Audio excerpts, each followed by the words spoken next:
Welcome to PSC nuts. मैं हूं आपके साथ प्रियंका कुमारी। आज के वीडियो में हम BPSC mains general studies paper 1 का डिटेल डिस्कशन लेंगे। इस पेपर की डिमांड क्या है, इस पेपर के डिफरेंट सेक्शंस क्या हैं, कहां से कितना क्वेश्चन पूछा जा रहा है, ये सारी चीजों पे हम बात करेंगे। और ये वीडियो जो है, जो 67th की मेंस की प्रिपरेशन कर रहे हैं and at the same time जो हमारा 68th का जो एग्जाम पाइपलाइन में है उसकी जो तैयारी कर रहे हैं, उन दोनों के लिए इक्वली रिलेवेंट है ये।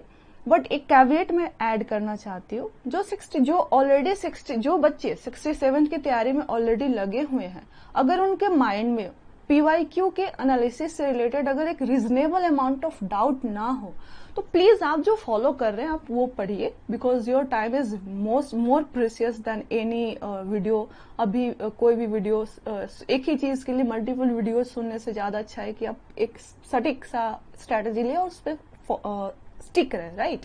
तो अगर आप आपके माइंड में कोई रीजनेबल डाउट नहीं है, तो आप जो सुन रहे हैं उनको सुनते रहिए और उसको फॉलो कीजिए 67th वाले।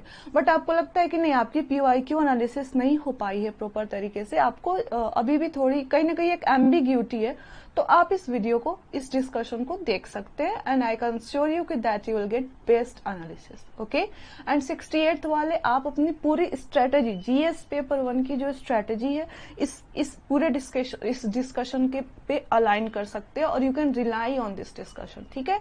और इसके बाद हम इसी तरह से जीएस 2 का भी लाएंगे और डिफरेंट डिस्कशंस हम लेंगे और कुछ टॉपिक से भी रिलेटेड हम बातें करेंगे friends. And I try to be more continuous, क्योंकि अब हमारी तबीयत पूरी तरह से ठीक हो गई है, तो अब हम आई ट्राई टू बी कि हम मेंटेन करें कंटिन्यूटी को अपने चैनल पे। और मैं आपके 67th मेंस में और 68 का जो प्री आ रहा है और उसके पहले जो 68 के मेंस की जो भी आपकी तैयारी हो, उसमें मैं आपके साथ रहूं, ये मेरी पूरी कोशिश होगी, ठीक है।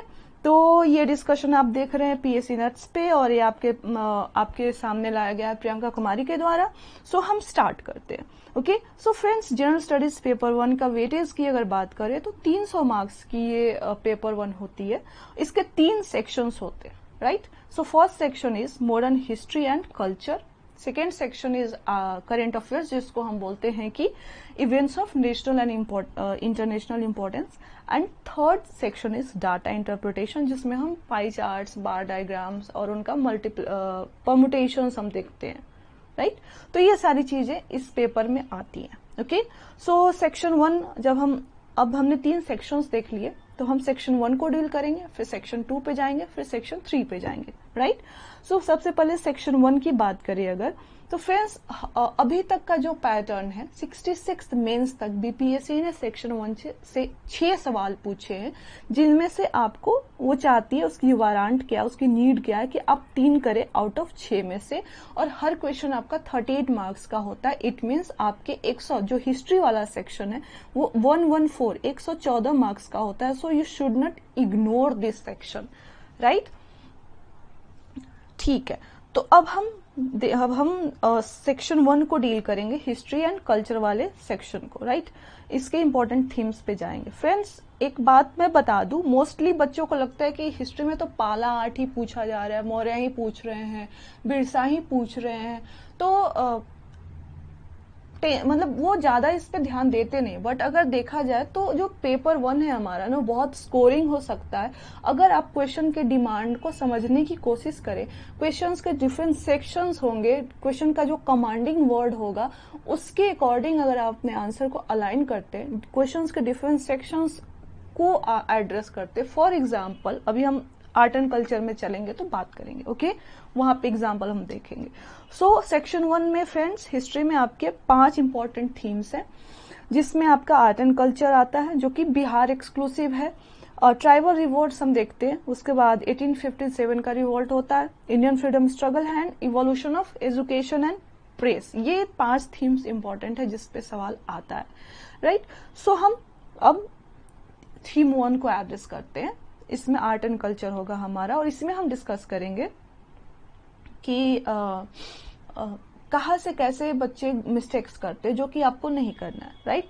सो फ्रेंड्स, इसमें जो फर्स्ट 3 है हमारा, मौर्यन आर्ट, पटना कलम, पाला आर्किटेक्चर, ये एक तरह से रिपीटेटिव थीम है, मीन्स सपोज XYZ ईयर्स में मान लो कि मौर्यन आर्ट आया है, तो मोर देन 90% चांसेस होते हैं कि XYZ +1 ईयर में यानी जो नेक्स्ट एग्जाम होगा उसमें मौर्यन आर्ट को ड्रॉप किया जाएगा and there is high probability कि इधर आपसे पाला आर्किटेक्चर और पटना कलम पूछा जाएगा। सिमिलरली ये काइंड ऑफ साइकिल होती है, ठीक है। तो ये इस तरह से आप ध्यान रखेंगे, बट क्योंकि अभी बीपीएससी काफी रिफॉर्म्स के मोड में है, सो यू कांट प्रिडिक्ट कि 66 में जो भी अगर पूछा गया था जरूरी नहीं कि वो 67 में नहीं पूछा जाए, तो शॉर्टकट मत मारिएगा। This will be my advice to जो 67th का मेंस प्रिपेयर कर रहे हैं कि 3 ही टॉपिक हैं और हिस्ट्री में हार्डली 18 टॉपिक होते हैं सारे थीम्स वीम्स के मिला करके, थोड़ा ऊपर नीचे हो सकता है, डिफरेंट लोगों का डिफरेंट इंटरप्रिटेशन होता है। तो आप इन तीनों टॉपिक्स को बेस्ट में प्रिपेयर करिए। I try to give you my notes, जो भी हमारे अब इस चैनल पे PSC नोट्स पे क्लासेस होंगे वहां पे I try to give you how to frame, मतलब ये सारी चीजें हम यहाँ पे डिस्कस करेंगे। बट मैं ये आई वांट टू इम्फोसाइज कि आप शॉर्टकट ना लें 67th वाले कि नहीं अगर 66 में XYZ टॉपिक आया तो मैं वो उसको छोड़ दूंगा और बाकी 2 करूंगा, नहीं, hardly it will take 2-3-4 hours. तो आप सारा जो है सारी चीजों को एक साथ करके और उसको एक अरेंज कर सकते हैं, लॉजिकल वे में आपका नोट्स बन जाता है। तो आप ये तीनों को करके जाएंगे। और फ्रेंड्स मुझे लगता है कि इन तीनों के अलावा जो मधुबनी पेंटिंग है ये अपने आप में एक इम्पोर्टेंट टॉपिक फ्रेम करती है और काफी इम्फेसिस है गवर्नमेंट ऑफ इंडिया का भी और बिहार सरकार का भी। तो आपको इसके लिए एक अच्छी कम से कम एक नोट्स का तो कंटेंट आपके पास होना ही चाहिए, इसका बिहार का पूरा पर्सपेक्टिव और सरकार करेंटली बिहार इसकी हिस्ट्री और करेंटली बिहार सरकार और भारत सरकार इसके प्रमोशन के लिए क्या कर रही है, ठीक है। सो ये इस तरह से आप करेंगे। हाँ, और फ्रेंड्स मैं ये कहना चाह रही थी कि कैसे बच्चे जो हैं वो अपने नंबर्स को कमाते नहीं गंवाते। फॉर एग्जाम्पल अगर आपसे पूछा जाता है बच्चे ना मौर्यन आर्ट पे नोट्स बनाएंगे, बस मौर्यन आर्ट पे उनके पास 2 पन्ने का नोट्स होता है, वो उसको रट के जाएंगे, उसके बाद मौर्यन आर्ट से कुछ भी पूछ ले बीपीएससी वो उसी को लिख के आते हैं। फॉर एग्जाम्पल अब उनसे पूछा जाएगा कि discuss the salient features of Mauryan art and architecture and its relation to Buddhism, right. अब यहाँ पे एक पोर्शन जो क्वेश्चन का आया है वो आपका डायरेक्ट है जो कि आपने प्रिपेयर किया, बट आपने रिलेशन टू बुद्धिज्म प्रिपेयर ही नहीं किया है और ये जो टेल वाला एक क्वेश्चन है इसको आप छोड़ के आते, तो फिर जो भी एक मेन क्वेश्चन है अगर 38 नंबर का है तो फिर मेन क्वेश्चन का कितना वेटेज होगा, हार्डली 60%, 65-70%। तो आप 70% में ही आपको मार्क्स मिलता है, आपको 38 में आउट ऑफ 22 नहीं मिलता है, 21 नहीं मिलता, तो इसका आप ध्यान रखें, ओके। सो अब हम ट्राइबल रिवॉल्ट पे चलते हैं फ्रेंड्स। ट्राइबल रिवॉल्ट में 2 चीजें, एक संथाल रिवॉल्ट और बिरसा मूवमेंट है। फ्रेंड्स आप जब इन टॉपिक्स को कवर करेंगे तो आप सपोज आप संथाल रिवॉल्ट कवर कर रहे हैं तो आपकी नोट्स में किन सब हेडिंग्स पे कंटेंट होना चाहिए आपके पास, आपको इसके संथाल रिवॉल्ट का कैरेक्टरिस्टिक पता होना चाहिए, इसके कॉजेज क्या थे, बैकग्राउंड क्या था, कैरेक्टरिस्टिक्स मतलब उस समय कंटेम्पररी टाइमिंग क्या थी एंड रिजल्ट्स क्या थे, इसका आउटकम क्या है, इस तरह से इसको आपको प्रिपेयर करना। सिमिलरली बिरसा मूवमेंट जब आप तैयार करेंगे तो आपको इसके ऑब्जेक्टिव्स के बारे में जानना होगा, इसका नेचर क्या था, इसमें एक रिलीजियस एलिमेंट था, आपको पता होना चाहिए, रिलीजियस प्यूरिफिकेशन की बात की गई थी, ये सारी चीजें। और आपने बिरसा मूवमेंट के बाद हमने लेसन्स क्या लर्न किए, तो इन टॉपिक्स पे आपके नोट्स बनने चाहिए। दिस शुड बी योर सब टॉपिक्स, राइट, ओके। हाँ, और ये तो 2 स्पेसिफिक हो गए। एक जनरल सवाल आता है फ्रेंड्स, जनरल क्वेश्चन आता है कि 19th सेंचुरी के जो ट्राइबल रिवॉल्ट्स थे उनके कैरेक्टरिस्टिक्स, उनके कॉजेज, कैरेक्टरिस्टिक्स और आउटकम्स को डिस्कस कीजिए। तो उस क्वेश्चन को आप अलग से तैयार करेंगे। उस समय उस क्वेश्चन में आप ऐसा नहीं होगा कि बिरसा और संथाली लिख के आएंगे। 19th सेंचुरी में सिर्फ यही नहीं है, इसके अलावा बहुत सारे हैं और सबके लिए आपके पास कंटेंट अप्रोप्रिएट होना चाहिए, तो उस क्वेश्चन को आप अलग से तैयार करेंगे, राइट, ओके। सो अब हम थीम 3 के पास 3 पे चलते फ्रेंड्स। It is 1857 revolt. और ये मैंने ऐसा एनालाइज किया है कि जो भी रिवॉल्ट्स है ना वो रिपीट होते हैं।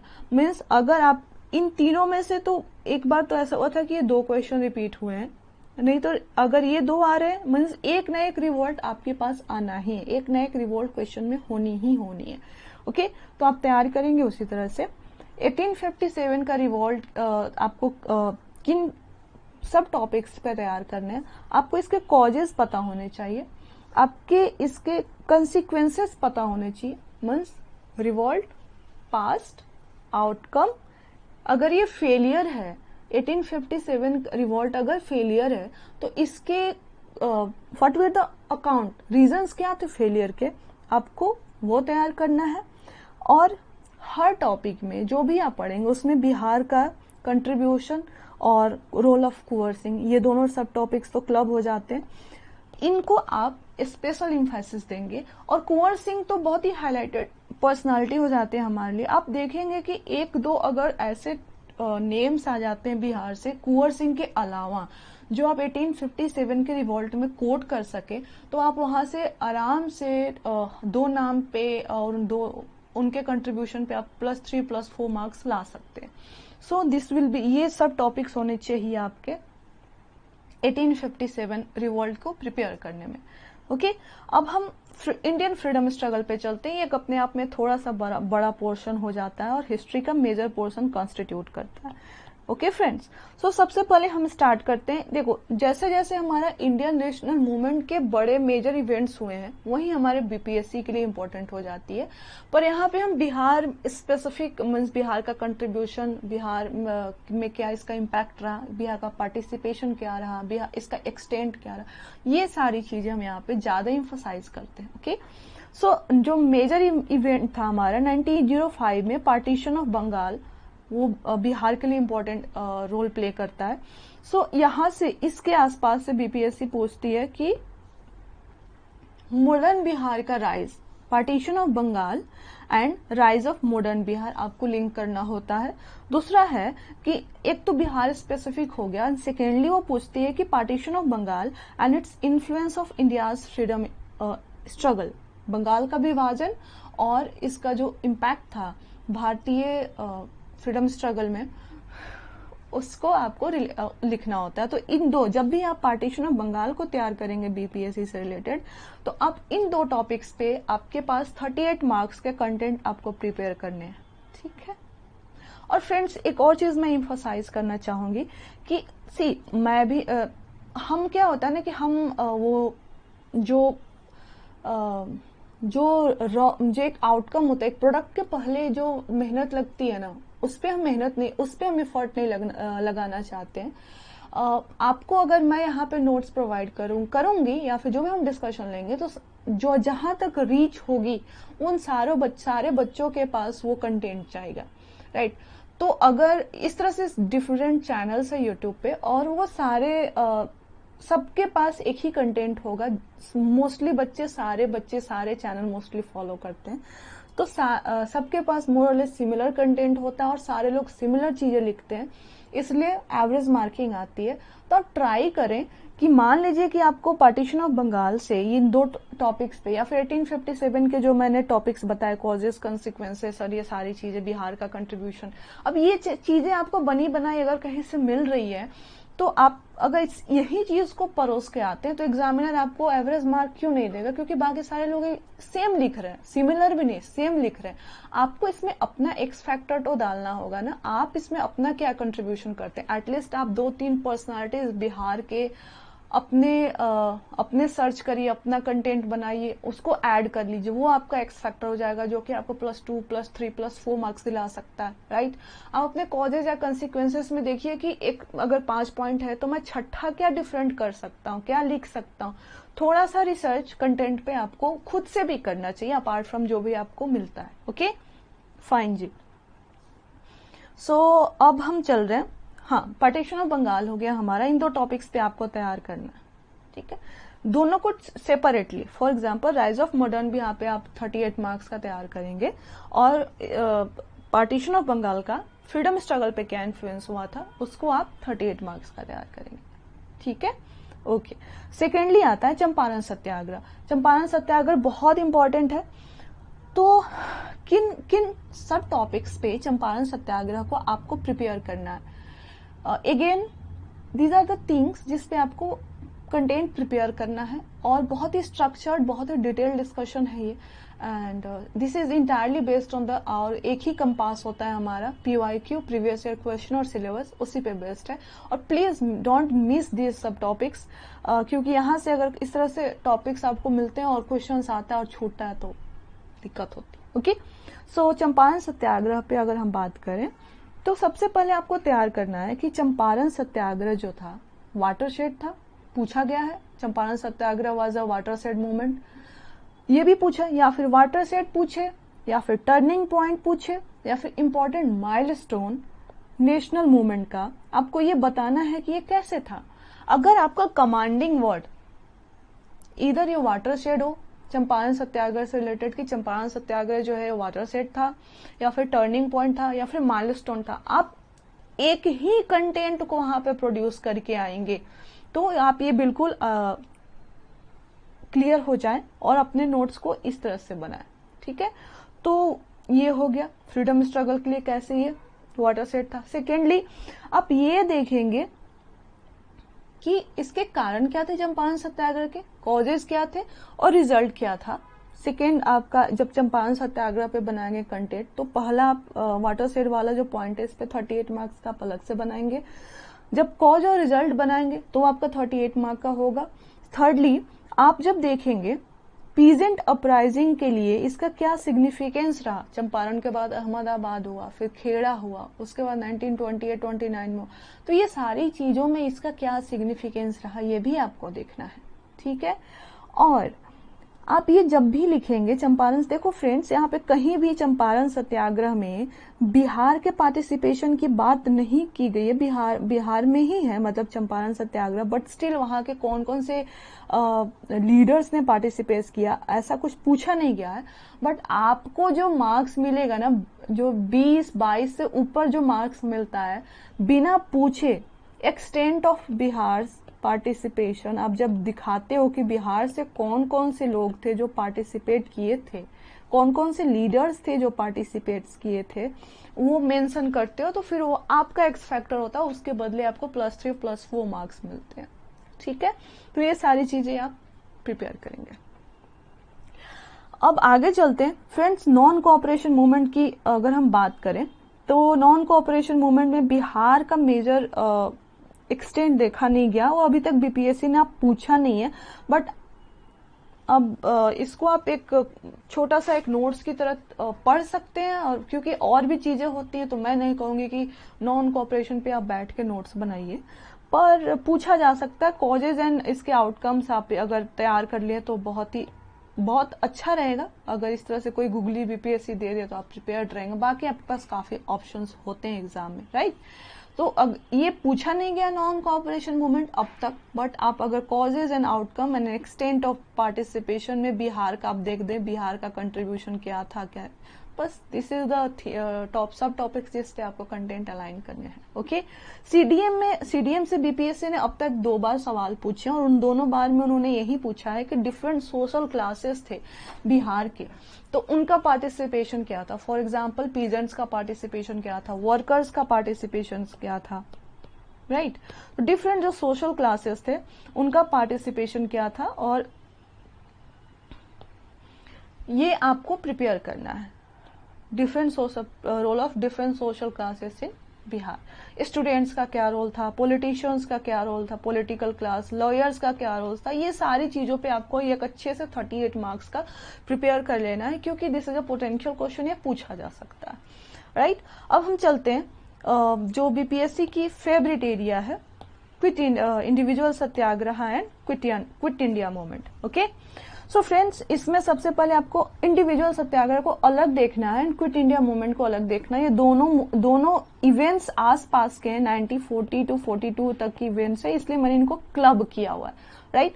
सो आप जब भी इंडिविजुअल सत्याग्रह को पढ़ेंगे तो आप ऐसा नहीं पढ़ेंगे कि इसको क्विट इंडिया मूवमेंट के साथ एसोसिएट करके पूछा जाएगा, नहीं। इंडिविजुअल सत्याग्रह अपने आप में एक इंपॉर्टेंट टॉपिक है जिससे 38 मार्क का क्वेश्चन पूछा गया है और पूछा जा सकता है।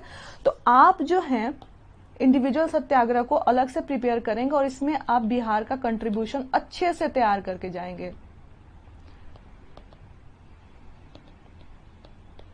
ठीक है। इंडिविजुअल सत्याग्रह को एक 38 मार्कर के लिए आप इंट्रो बॉडी जो भी तैयार करते हैं जिस फॉर्मेट पे करेंगे, और इसमें बिहार का कंट्रीब्यूशन आप अलग से अच्छे से तैयार करके जाएंगे। This is a different question of 38 mark, एक पोटेंशियल क्वेश्चन है। बाकी क्विट इंडिया मूवमेंट देखिए फ्रेंड्स, तो क्विट इंडिया मूवमेंट में आप ये देखेंगे कि लोगों का पार्टिसिपेशन क्या था, बिहार का कंट्रीब्यूशन क्या रहा, ठीक है। अब इसमें देखेंगे आप, जब भी क्विट इंडिया मूवमेंट की बात आएगी, अगर सिंपल ये पूछा जाता है कि क्विट इंडिया मूवमेंट और इसका पीपुल्स पार्टिसिपेशन, आप उसमें आजाद दस्ता का अगर रोल मेंशन नहीं करते हैं तो आपका आंसर इनकम्प्लीट होगा। आप उसमें जेपी नारायण की बात नहीं करते हैं तो आपका आंसर इनकम्प्लीट है, ईदर बीपीएससी आस्क्स यू और नॉट, ठीक है। तो आप इस तरह से करेंगे। और इसका आउटकम, क्विट इंडिया मूवमेंट का आउटकम क्या हुआ, और उसका एक तो नेशनल लेवल पे आप देखेंगे और एक बिहार पे देखेंगे, ठीक है। और इसका इम्पैक्ट बिहार पे क्या, आउटकम या इम्पैक्ट एक ही होता है, और एक नेशनल लेवल पे और एक बिहार के लेवल पे आप इसको देखेंगे और इस तरह से अपने नोट्स को तैयार करेंगे। याद रखिए, जब भी क्विट इंडिया मूवमेंट की बात आएगी, आपको आजाद दस्ता की बात करनी है, आपको जेपी नारायण की बात करनी है, आपको राजेंद्र प्रसाद की बात करनी है। ये पर्सनालिटीज अगर डिस्कस नहीं होते हैं आपके आंसर में तो your answer is incomplete, okay. So इस तरह से हम आगे बढ़ेंगे फ्रेंड्स। ये हमारा जो इंडियन नेशनल मूवमेंट वाला सेक्शन है, इसमें मैंने जो कुछ और चीजें, जैसे कि इंपॉर्टेंट पर्सनालिटीज के बारे में पूछी जाती हैं बीपीएससी के द्वारा, सो वो पर्सनालिटीज हमारे नेशनल मूवमेंट से रिलेटेड होते हैं, तो मैंने उनको यहाँ पे क्लब किया हुआ। एक तो इंपॉर्टेंट पर्सनालिटीज, और मैंने कुछ मिसलेनियस सेक्शंस रखे हैं, उसको भी हम देखेंगे। जैसे गांधी जी हैं, नेहरू, 7 पर्सनालिटीज को क्लब किया गया। सुभाष सी बोस, अगर सुभाष चंद्र बोस की बात होती है तो एनआईए की बात तो होगी ना, अगर जेपी नारायण की बात होगी तो क्विट इंडिया मूवमेंट की बात होगी, और किसकी बात होगी, आजाद दस्ता की बात होगी, राइट। अगर स्वामी सहजानंद सरस्वती की बात होती है तो फिर पीजेंट मूवमेंट की बात होगी ना, राइट।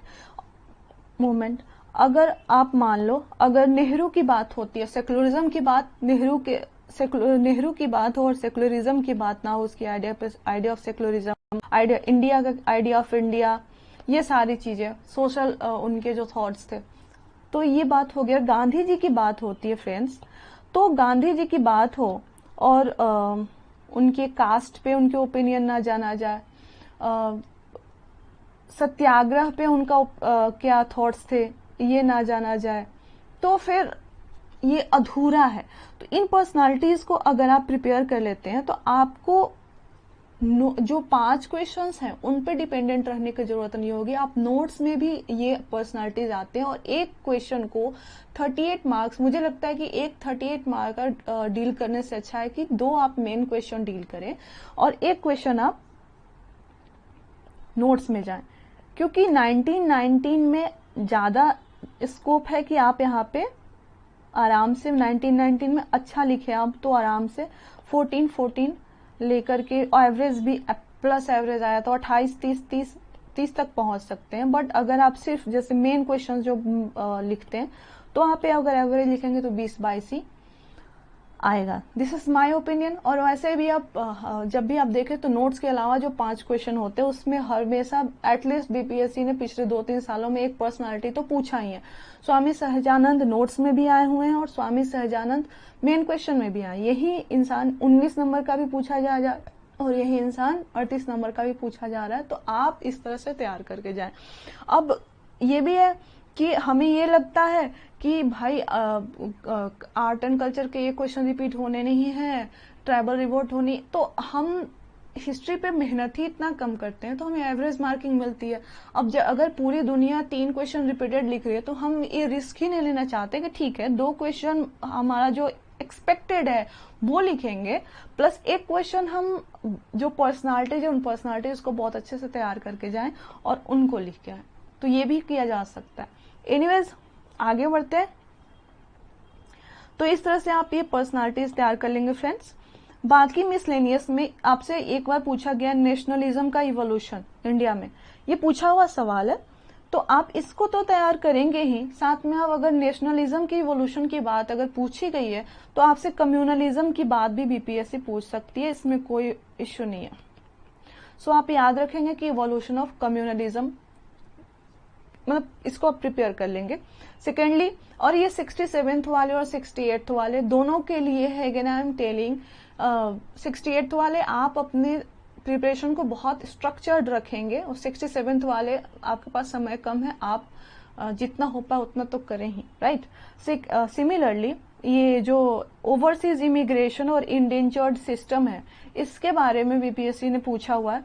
और हाँ, अगर working class and national movement, जो वर्किंग क्लास रही है और उसका नेशनल मूवमेंट में क्या कंट्रीब्यूशन रहा है, अगर ये बीपीएससी पूछ सकती है तो फिर आपसे एक टॉपिक है जो मैं मिस कर रही हूँ, अगर डिस्कशन के बीच में आया तो मैं बता दूंगी। Working class, peasant class, peasants and their role in national movement, ये आप प्रिपेयर कर लेंगे, ये भी पूछा जा सकता है, ठीक है। तो ये हिस्ट्री वाला पोर्शन होता है। और जो फोर्थ थीम है हमारा हिस्ट्री एंड कल्चर का, इसमें एजुकेशन एंड प्रेस आता है फ्रेंड्स। इसमें उन्होंने एजुकेशन का जो इवोल्यूशन है बिहार में, उनका जो लार्जेस्ट एक्सपेंस, एक ही क्वेश्चन है, वो हमेशा ड्यूरेशन बदल बदल के सवाल पूछते हैं। फॉर एग्जाम्पल 1813 से आप क्या करेंगे जब आप इवोल्यूशन ऑफ एजुकेशन प्रिपेयर कर रहे हैं, सो 1813 से लेकर 1947 तक आप प्रिपेयर कर लेंगे, राइट। अब ये क्या करते, कभी 1813 से लेकर 1947 तक पूछते, इससे को क्या करते 1857 से लेकर के 1936 पूछ देते। आपको क्या करना है, इसी कंटेंट को कंडेंस कर देना है। तो अगर आप एक ही कंटेंट होगा आपका इवोल्यूशन ऑफ एजुकेशन, आप 1813 से 1947 तक इसको प्रिपेयर करके जाएंगे, और जिस तरह से बीपीएससी पूछती है, जो भी, इससे ड्यूरेशन को पीछे नहीं ले जाएंगे कि 1813 की जगह 1757 कर दे, ऐसा नहीं होगा। बट आप 1813 से 1947 तक अगर प्रिपेयर्ड हैं तो इस ड्यूरेशन को नैरो डाउन करते हैं, 1835 हो गया, 1829 से लेकर 1947 पूछ दिया, आप आराम से उसी कंटेंट को मैनिपुलेट करके खेल सकते, ओके। बाकी प्रेस का इवोल्यूशन आप देख लेंगे, ये भी सवाल पूछा हुआ है। और इन दोनों का ये तो बड़ा ही अच्छा, मतलब स्ट्रेट सवाल हो जाता है कि evolution of education, evolution of press. But जब इसका हम एनालिसिस वाला पार्ट में जाते हैं, अगर बीपीएससी ये पूछे कि प्रेस और एजुकेशन का इंडियन नेशनल मूवमेंट में क्या रोल रहा है, फिर इस क्वेश्चन को लिखने में बड़ा दिक्कत होता है, तो इसको आप प्रिपेयर करके जाइएगा फ्रेंड्स। हिस्ट्री में एवरेज मार्किंग नहीं होती, जस्ट दैट कि बच्चे मेहनत नहीं करना चाहते, अदरवाइज एवरेज मार्किंग की तो बात ही नहीं है, अच्छा नंबर देती है बीपीएससी। अगर इन टॉपिक्स को आप भीड़ से स्टैंड आउट करने के लिए कुछ तो अलग करें। आप एक ही कंटेंट लिखेंगे और एक ही क्वेश्चन लिखेंगे, वही line by line, full stop comma भी सिमिलर रिपीट होगा, तो कैसे काम चलेगा, है ना। ओके जी, तो ये आपका हिस्ट्री वाला पूरा पोर्शन होता है। और हिस्ट्री का मुझे लगता है कि अच्छा कोशिश किया है मैंने कि कोई भी क्वेश्चन, कोई भी टॉपिक छूटे ना। सो एजुकेशन एंड प्रेस, हमने इंडिया स्ट्रगल फ्रेम, सारी चीजें हमने मोस्टली कवर कर ली है, ठीक है। अब हम चलते हैं सेक्शन 2 में। सेक्शन 1 हमारा 6 क्वेश्चन, 6 क्वेश्चन आता है, 3 क्वेश्चन बनाने होते हैं, एक क्वेश्चन 38 मार्क का होता है, ठीक है। वहां पे हमारे पास ज्यादा फ्लेक्सिबिलिटी होती है, बैंडविड्थ ज्यादा है वहां पे, राइट, चॉइसेस करने के। बट सेक्शन 2 में हम जैसे इंटर करते हैं events of national and international importance, friends हमारी जो बैंडविड्थ है वो थोड़ी नैरो हो जाती है। 6 की जगह पे हमें 5 क्वेश्चन मिलते हैं और उनमें से 3 करने होते हैं, सो चॉइसेस हमारी लिमिट हो जाती है। और यहाँ पे अगेन हमारा 38 मार्क्स का एक क्वेश्चन होता है, वेटेज उतना ही है इस सेक्शन का, बट इस सेक्शन की बैंडविड्थ कम है, चॉइसेस कम हो जाते हैं, तो थोड़ा यहाँ से तकलीफ बढ़नी स्टार्ट हो जाती है। फ्रेंड्स अगेन जो मैं आपको मेजर टॉपिक्स दे रही हूँ, थीम्स दे रही हूँ, जो आप कह लीजिए, this is entirely based on the PYQ analysis. और 68th बीपीएससी वाले बच्चे जो आप तैयार कर रहे हो बच्चों, या फिर जो 67th वाले जो मेंस लिख रहे हैं और जो मुझे यहाँ तक सुन रहे हैं, मैं उनको ये कहना चाहूंगी कि बच्चों ये एक पेपर 1 के अराउंड मोस्टली, मतलब जिनको समझ में आती है वो अच्छी बात है, मोस्टली ये एक मिथ है कि पेपर 1 में जो करंट अफेयर्स है वो IR का आता है, ऐसा नहीं है, IR is a major portion, but IR के अलावा भी बहुत सारी चीजें हैं जो आपको कवर करनी होती है, जैसे कि आपका बायलेटरल रिलेशंस हो गया, समिट्स हो गया, ये आपका IR में आता है। अब आपको इसके अलावा global events having ramifications on India, ये भी आपको देखने होंगे, इस पे हम डिस्कशन लेंगे अभी छोटा सा। Indexes and reports, friends BPSC indexes and reports हर साल पूछ रही है, आई थिंक 66 में उन्होंने शायद नहीं पूछा था, 65 तक पूछा है। वो इन्वायरमेंटल डिजास्टर्स पे क्वेश्चन पूछ रही है, वो आपसे टेक्नोलॉजिकल एडवांसमेंट हो रहे हैं या तो ग्लोबल लेवल पे या फिर इंडियन लेवल पे, उसको भी पूछ रही है। और मेजर इनिशिएटिव्स अगर कोई गवर्नमेंट ऑफ इंडिया ले रही है किसी एक पर्टिकुलर सेक्टर को, बड़े सेक्टर को प्रमोट करने के लिए, तो उससे भी सवाल पूछा जा रहा है। तो आपको इन सारी चीजों को देखना है कि, और उसके हिसाब से आपको करंट अफेयर्स की तैयारी करनी है। और इस पे करंट अफेयर्स का हम एक अलग से डिस्कशन लेंगे, क्या करना है, कैसे करना है, विल डू दैट। और होपफुली मेरी तबीयत काफी सही रहे और I am here right for you. So friends, जैसे बायलैटरल रिलेशन हो गया, अब पिछली बार उन्होंने इंडिया यूरोपियन यूनियन के बीच में जो ट्रेड डील की बात चल रही थी, काफी न्यूज में था, उसको पूछा था।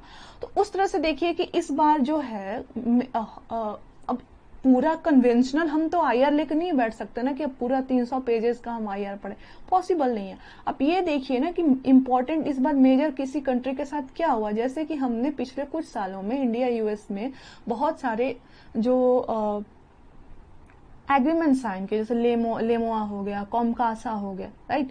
तो हो सकता है पूछा जा सकता है, तो इस तरह के आप इसको तैयार कर ले।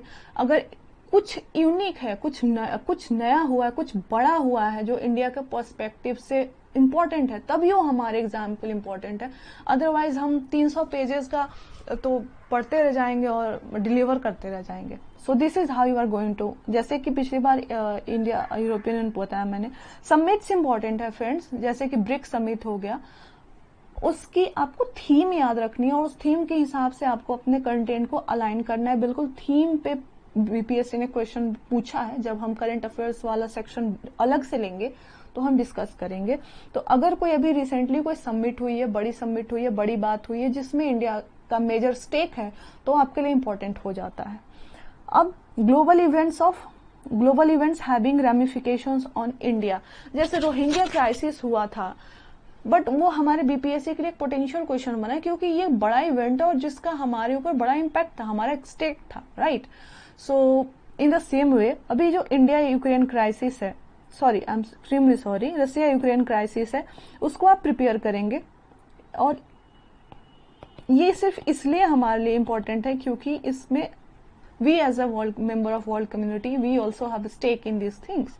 सो हमारा अप्रोच क्या रहा है और हमारे पे इसका इम्पैक्ट क्या होगा, ये सारी चीजें आपको इसमें कवर करनी होगी, that will deal separately. Indexes and reports, जैसे world happiness reports last time उन्होंने पूछा था, उसके वो पैरामीटर्स तक पूछ रहे हैं। तो आप ये देखिए कि इस बार मेजर पिछले लाइक अभी हमारा दिसंबर में एग्जाम है, आप जनवरी से अभी नवंबर तक के करंट अफेयर्स कर जाइए। मुझे लगता है कि ये सफिशिएंट है, बहुत ही अच्छा बैंडविड्थ है आपके लिए। तो जो भी आप इंडेक्सेस करेंगे फ्रेंड्स, आप उसके पैरामीटर्स क्या होते हैं उन सबको याद करेंगे। ऐसा नहीं कि 10 लेके बैठ गए, लेकिन जो इम्पोर्टेंट चीजें हैं, जो मेजर चीजें हैं, उसको आप करके जाएंगे। और उसके बिल्कुल उसके पैरामीटर्स क्या थे, उसमें वर्ल्ड में जैसे नॉर्डिक कंट्रीज हर चीज में फर्स्ट टॉप 5 में रहती है। इससे पूछा हुआ सवाल है कि Nordic countries most of the जो रिपोर्ट्स होते हैं उसमें अच्छा परफॉर्म क्यों करती है। तो आपको इस तरह से तैयार करना। इंडिया का रैंकिंग आपको याद होना चाहिए, इंडिया का अगर पुअर परफॉर्मेंस रहा है तो क्यों रहा है और क्या किया जा सकता है to improve our performance in that index, ये भी आपको याद रखना। ओके, सिमिलरली इन्वायरमेंटल डिजास्टर की बात करें फ्रेंड्स,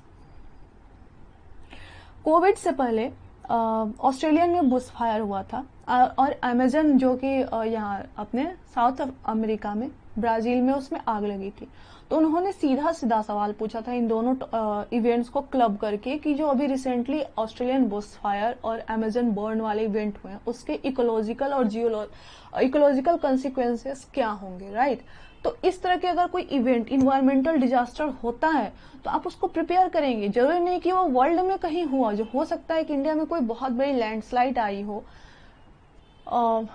अर्बन फ्लडिंग एक टॉपिक हो सकता है मतलब जो पूछा जाए, तो इस तरह की चीजें आप प्रिपेयर करके जाएंगे।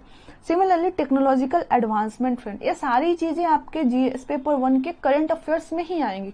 टेक्नोलॉजिकल एडवांसमेंट जैसे कि उन्होंने पूछा मिशन शक्ति के बारे में।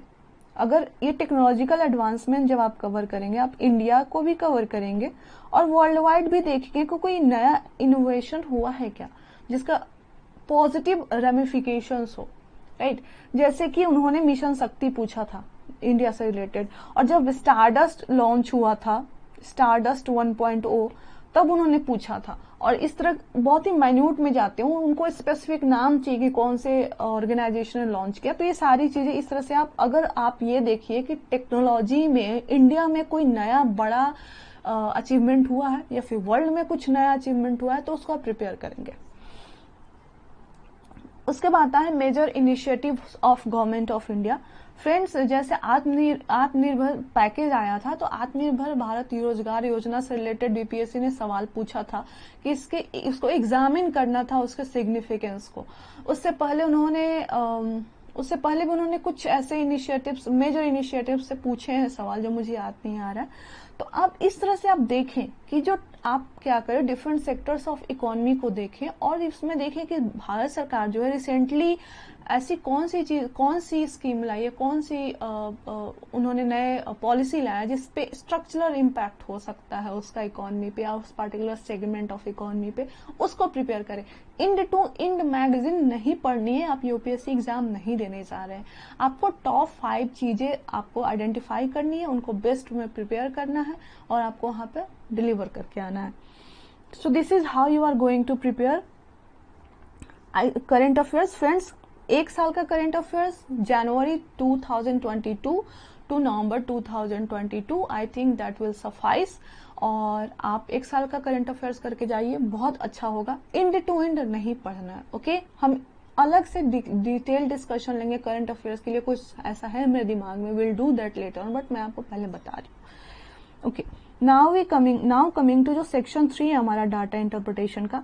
यहाँ पर जब आते हैं फ्रेंड्स, तो यहाँ पे बैंडविड्थ और कम हो जाती है, चॉइसेस और नैरो हो जाते हैं, क्योंकि हमारे पास सिर्फ 4 क्वेश्चंस होते हैं और उनमें से 2 ही करना होता है, बट स्टिल। और 4 क्वेश्चंस होते हैं, 2 उसमें अपने को अटेम्प्ट करना होता है, हर क्वेश्चन 36 मार्क का होता है, तो टोटल जो डीवाई वाला सेक्शन है वो 72 नंबर का होता है। और ये एक ऐसा सेक्शन है जो आपको एक स्ट्रेटेजिक एज दिला सकता है आपके पूरे एग्जाम में। तो आप बिल्कुल प्रिपेयर करें। 67th वाले आपको 72 में से 72 लाना है, और 68th वाले आप इसको अभी से ही प्रिपेयर करके रख लो। आप एग्जाम मतलब मेंस प्री देने के बाद आप सिर्फ बस इसको ना ऐसे प्रैक्टिस कर लेना, इसकी स्ट्रक्चर कुछ भी नहीं, आप प्री देने से पहले आप इसको प्रिपेयर करके रख लो। और 67th वालों आपको इसको बहुत ही अच्छे से, ये एक स्ट्रेटेजिक एज देगा 72 नंबर का। अगर आप 72 में 72 कर देते हैं तो 60 तो आप कर सकते हैं आराम से, ठीक है।